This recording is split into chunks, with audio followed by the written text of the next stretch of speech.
La commune de la semaine. La commune de la semaine. La commune de la semaine fait étape à Obersteinbach. Je suis en compagnie de Déborah Babylon. Bonjour. Bonjour. Déborah, vous êtes formatrice en langue française. Comment est venue cette envie d'enseigner le français ? Alors à la base, je me destinais plutôt à enseigner l'allemand. Les études ne m'ont pas spécialement réussi en allemand et j'ai trouvé un petit peu par hasard le bureau français langue étrangère à l'université de Strasbourg. Oui, je suis tombée sur ce bureau-là par hasard et je me suis dit non, qu'est-ce que c'est ? Et j'ai poussé la porte, on m'a expliqué que c'était enseigner le français à des adultes d'origine étrangère. Ça m'a parlé parce que ma langue maternelle est l'alsacien et que j'ai commencé vraiment à apprendre le français à l'école maternelle à Lembar. Ce qui m'a permis effectivement de comprendre assez rapidement les enjeux de l'apprentissage du français. Enseigner et apprendre, à l'inverse, sont des choses qui sont belles. Oui, c'est ce qui me plaisait dans l'aspect de l'enseignement aux adultes. C'était l'échange d'expériences, l'échange culturel. Que finalement, ils ont déjà de sacrés bagages avec eux et souvent le lien qui se crée par les échanges sont vraiment très riches. Est-ce que ce sont des gens que vous croisez ? Est-ce que c'est des cours qui se font en présentiel ? Ou alors est-ce que avec les moyens modernes vous faites ça par visio ? Comment est-ce que ça se passe concrètement, un cours entre guillemets ? Un cours, alors on a la possibilité de faire des cours tout à fait classiques en face à face. Donc je me déplace soit chez les personnes qui apprennent le français, soit aussi dans des associations ou des structures qui accueillent des apprenants. Ou alors effectivement en visio, ce qui me permet de toucher des gens beaucoup plus loin que les gens installés en Alsace. Donc récemment j'avais un cours en visio avec les jeunes d'Afrique du Sud. C'était absolument génial. Voilà, du coup on peut le faire en présentiel quand c'est possible ou en visio quand ça nous demande de parcourir plus de kilomètres. C'est sympa, ça vous permet de voyager par écran interposé, mais je crois qu'auparavant, les voyages, vous les avez faits de manière très concrète, n'est-ce pas ? Oui, effectivement, les études d'abord de français langue étrangère m'ont poussé à faire des stages en Outre-mer ou alors à l'étranger. Et ensuite, pour le travail aussi, j'ai eu l'occasion de partir jusqu'en Australie, Nouvelle-Zélande. Non, le plus grand, c'était quand même la Nouvelle-Zélande. Et puis de revenir ensuite aux sources en Alsace, plus précisément au Obersteinbach, donc en 2015. Voilà, vous avez fait de très grands voyages, vous êtes parti de l'Alsace jusqu'en Nouvelle-Zélande, mais dans votre vie privée, après c'est allé un petit peu moins loin puisque vous êtes passé de Niedersteinbach, votre village d'enfance, à Obersteinbach, donc c'est effectivement une boucle assez longue de passer par la Nouvelle-Zélande pour finalement être resté dans la vallée du Steinbach, mais c'est original. Et ce goût du voyage, c'est aussi ce qui vous a donné le goût des rencontres ?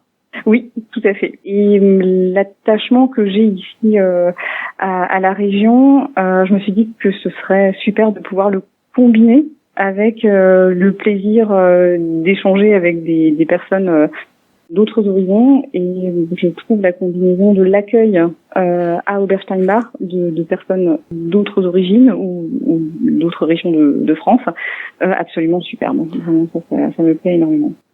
Car pour bien expliquer aux auditrices et auditeurs, vous faites des cours également en immersion, c'est-à-dire que vous accueillez les gens dans votre gîte au numéro 6 à Obersteinbach et vous leur proposez un mix finalement de cours de français et de découverte des Vosges du Nord. C'est exactement ça. Le concept, c'est de proposer des cours de français, mais plutôt que d'être assis à table devant un manuel de français, on va faire des activités ensemble.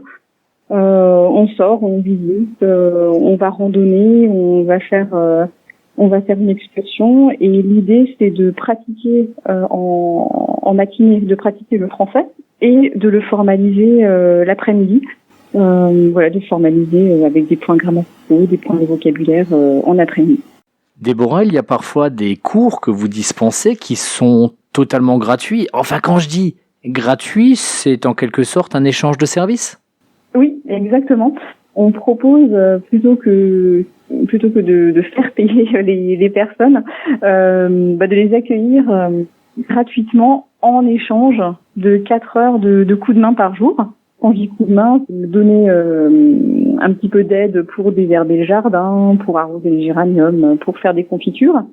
Et voilà, l'idée c'est d'accueillir des gens qui peuvent pas forcément se permettre ou qui n'ont pas forcément envie de payer leur séjour, mais de les accueillir quand même. Et mercredi arrive un Brésilien pour 3 semaines en échange de services. Donc son but est d'apprendre le français, de découvrir la culture locale, l'environnement local de la vallée du Steinbach, et tout ça sans payer un seul centime. Pendant 4 heures par jour, il va vous aider, couper du bois, désherber, ce genre de choses, et vous, en parallèle, vous lui faites découvrir Obersteinbach et vous lui donnez des cours de français. Exactement. Il est nourri, logé, et on va passer du temps ensemble à l'extérieur pour l'échange de services et ensuite pour les cours de français. Qu'est-ce que vous leur montrez à vos visiteurs qui parfois viennent de très loin? Quelles sont les richesses d'Obersteinbach que vous avez envie de leur faire découvrir? Et alors souvent, on n'a pas besoin d'aller très très loin parce que déjà rien que le jardin et la forêt autour de la maison, c'est souvent une découverte pour les apprenants. La plupart des gens qu'on accueille habitent en ville ou habitaient aussi dans leur pays d'origine en ville ou alors dans une campagne complètement différente.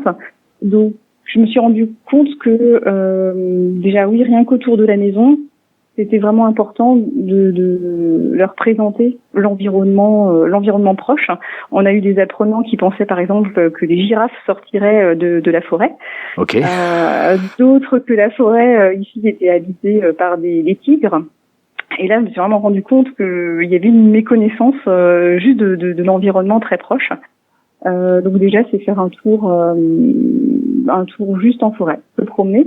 Et puis ensuite, quand il s'envoie qu'il va marcher quelques minutes de plus, on va au château du Petit Arnsberg, Lützelhardt, au Vasigenstein, et puis on passe par quelques rochers remarquables. Et alors on se prive pas d'un restaurant non plus, on a quand même de bons restaurants à Obersteinbach.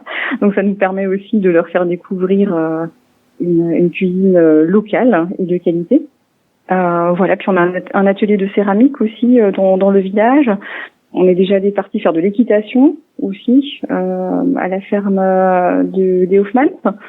Il y a énormément d'activités, il faut le reconnaître à Obersteinbach.